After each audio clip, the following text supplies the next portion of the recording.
Assalamualaikum warahmatullahi wabarakatuh. Bertemu lagi dengan saya Putri Wulan Oktari.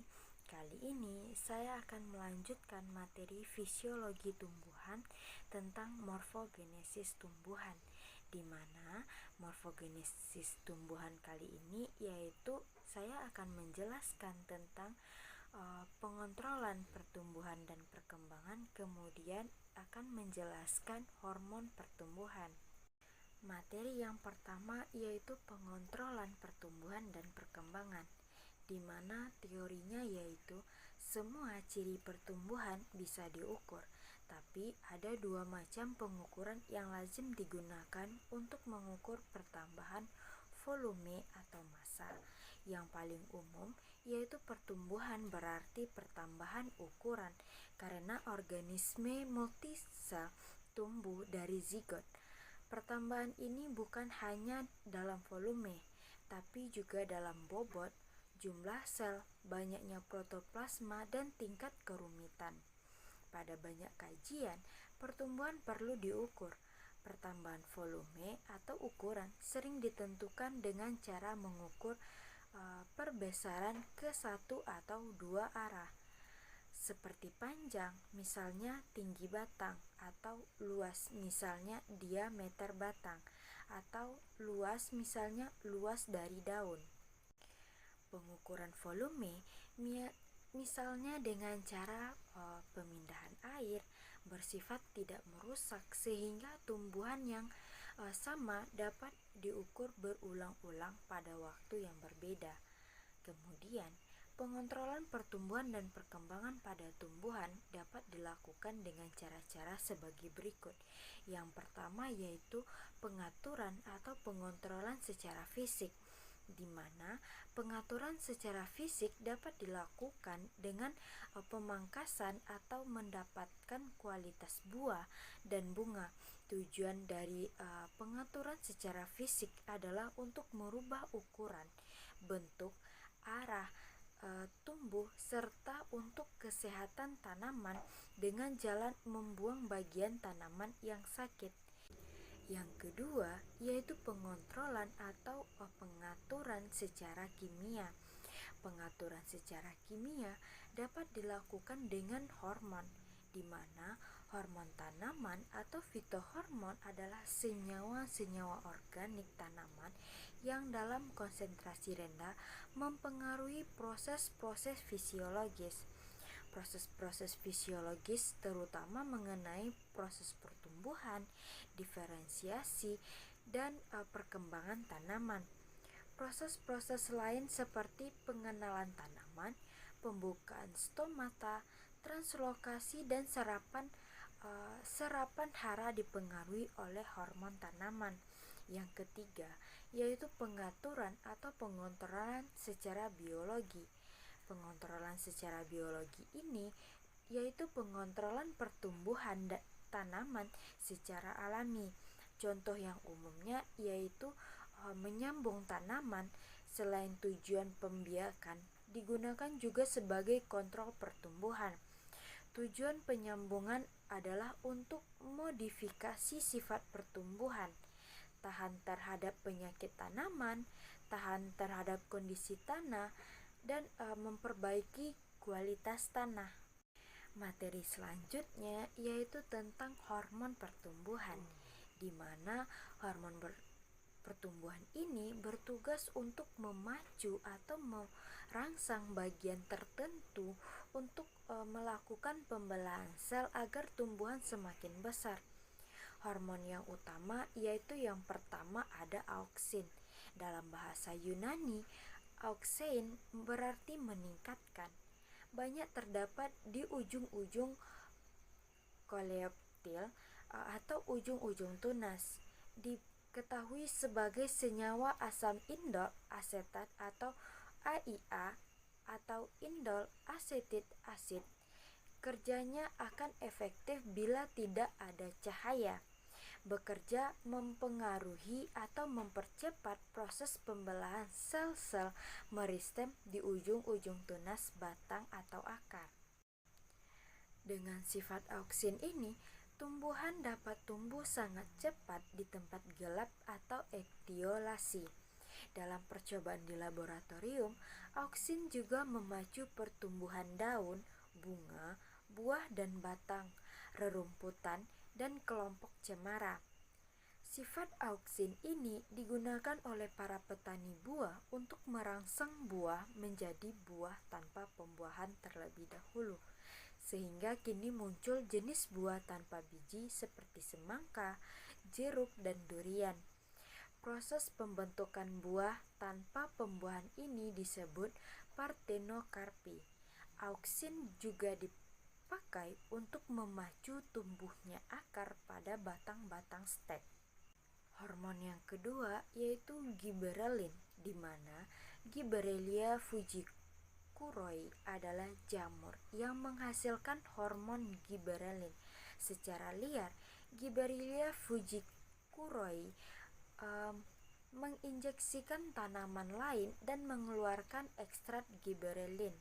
Akibatnya, tanaman inang tumbuh raksasa, sehingga ditemukan pada Gibberellia fujikuroi sebanyak 25 macam senyawa giberelin. Ternyata ditemukan pula 73 macam lainnya pada tumbuhan tinggi. Gibberellin dapat mempercepat tumbuhnya tunas dan mempercepat perbungaan atau vernalisasi, yang berarti mempercepat pembuahan. Sekarang dapat ditemukan produk buah-buahan melimpah sebelum musimnya. Ini berkat penggunaan gibberellin oleh para petani buah di luar musim berbuah. Di dunia pertanian, gibberellin banyak dimanfaatkan karena fungsinya yang istimewa, antara lain yaitu pertama, digunakan untuk partenokarpi, menghasilkan buah tanpa biji. Yang kedua, mempercepat penuaan daun atau sayuran dan buah, contohnya jeruk. Kemudian, memacu pertumbuhan padang rumput untuk ternak. Yang keempat yaitu menyebabkan gerombolan buah anggur lebih panjang. Yang kelima, buah anggur yang tahan terhadap cendawan. Yang keenam, mendorong produksi benih. Yang ketujuh, yaitu oleh pembuatan bir digunakan untuk mempercepat proses pembuatan malt. Yang kedelapan, merenyahkan tangkai daun seledri, meningkatkan tanaman tebu dan produksi gulanya. Yang ketiga yaitu hormon sitokinin.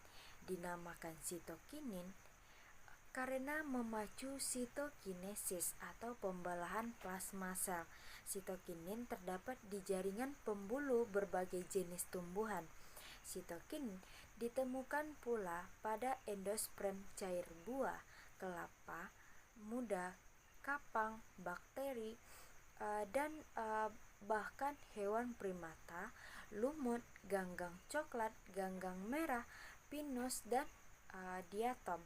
Sitokinin paling banyak terdapat di sekitar biji muda, buah muda, dan tunas muda, serta ujung akar. Di dunia pertanian, sitokinin diperlukan untuk yang pertama, pertumbuhan pada kultur jaringan. Yang kedua, menunda penuaan bagi tubuh tumbuhan. Yang ketiga, memacu perbesaran sel-sel keping biji dan sel daun di kotil. Yang keempat, memacu perkembangan kloroplas dan sintesis klorofil. Hormon yang keempat yaitu asam absisat. Pada musim dingin atau masa kering merupakan waktu di mana tanaman beradaptasi menjadi dorman, penundaan pertumbuhan. Pada saat itu, asam absisat yang dihasilkan oleh kuncup menghambat pembelahan sel pada jaringan meristem apikal dan pada kambium pembuluh, sehingga menunda pertumbuhan primer maupun sekunder.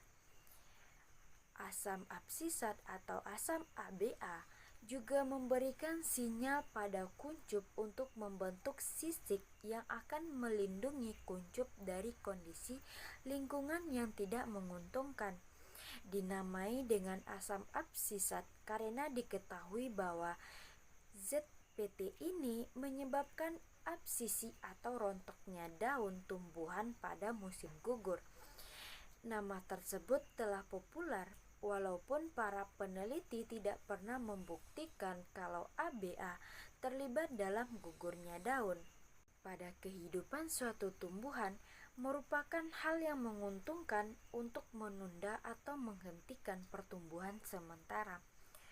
Dormansi biji sangat penting terutama bagi tumbuhan setahun di daerah gurun atau daerah semi-arid, karena proses perkecambahan dengan suplai air terbatas akan mengakibatkan kematian.